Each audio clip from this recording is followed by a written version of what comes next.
Hi, you've probably heard of this from either Anthony Magna-Pascal or Seth Andrews from the Thinking Atheist channel. There's this app called Atheos that could help you get better at talking with religious people about their faith. And it's using this approach called street epistemology. And the app kind of helps you to learn it. And since the app costs about $7 after the first level to unlock the full content, and I made the purchase and I finished the whole thing, I thought I'd make a review to help you decide whether it's worthwhile for your money. I just give you the information. You decide. So this is my phone, and here's how it looks like. You can see the questions. So basically it gives you a large amount of multiple choice questions like that. They are like conversational questions. You choose a response or a question. They kind of resemble what would happen in a real conversation with religious people. And the choosing from different seemingly correct responses is the tricky part, because sometimes they might all look good to you, but if you choose the wrong one, it will tell you quite reasonably why you should not make that choice.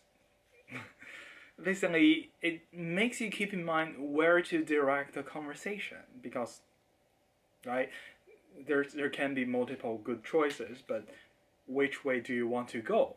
And you want to, you want to go to the core at supporting what people believe, and hopefully have them examine whether it is a reliable way to gain knowledge about things with tools such as the outsider's test of faith. Now, with the purchase, you will unlock more levels into various topics of the conversation, such as evolution, the Big Bang, and other philosophical ones, and some logical fallacies, and specifics about different religions. Did I mention that? Anyway, so there will be specifics about different religions.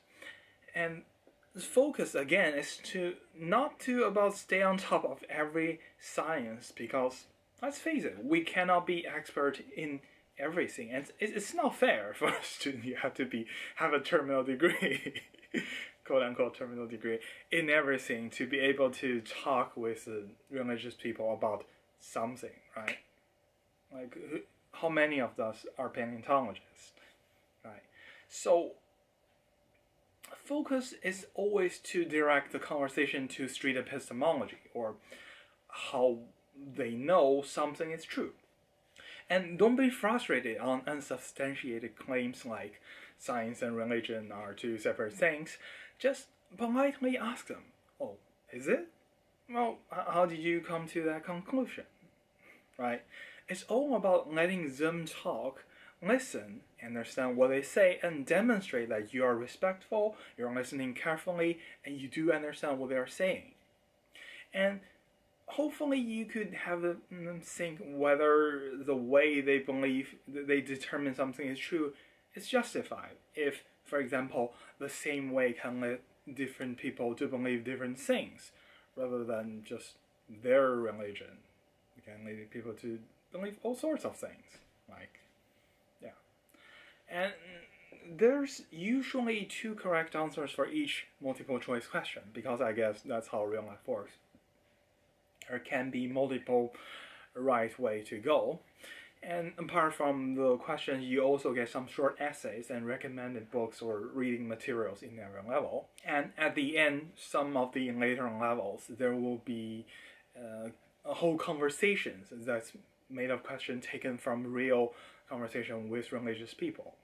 And I think that's very helpful, because some of those conversations you will end up kind of succeeding, have them have a think on what they are doing, whether they decided to do this or that. That's not our concern.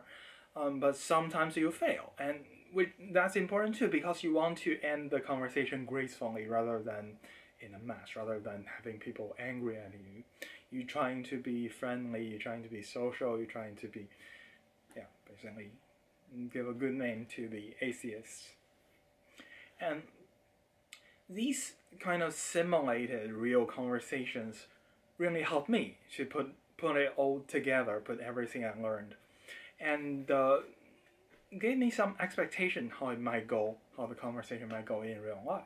So it gave me some confidence boost as well. I did this before my Kofuku no Kagaku conversation, just so you know. And that's how long it takes me to make videos. I'm sorry. And now to the criticisms of this app. So one flaw of this app is how to handle logic fallacies. I don't like that. It tries to teach you how to identify them, but not how to best diffuse them. Try to pull it back on track about epistemology, if you know what I mean. I mean, in real conversation, just pointing out, hey, that's a fallacy to your interlocutor, well, who's might be poorly educated in what is a logical fallacy and how that, it's probably not going to be that useful, because you want to really have them think why that's not a good argument. You have to let them think through. Otherwise, it just looks like you're trying to use some weird argument or something. Really have them think through. Don't rush in. I think that's the important part, but the app doesn't kind of, maybe does in some occasions, but there's some very specific how to identify logic fallacies. I don't think that's very important. I think it's more about how to apply those knowledge. Anyway, but that's just my personal opinion.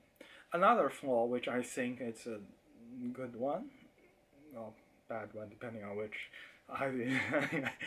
Another flaw is, at the end, the simulated conversations is, because the question is kind of fixed, so you know which one comes next. It doesn't change depending on what you choose.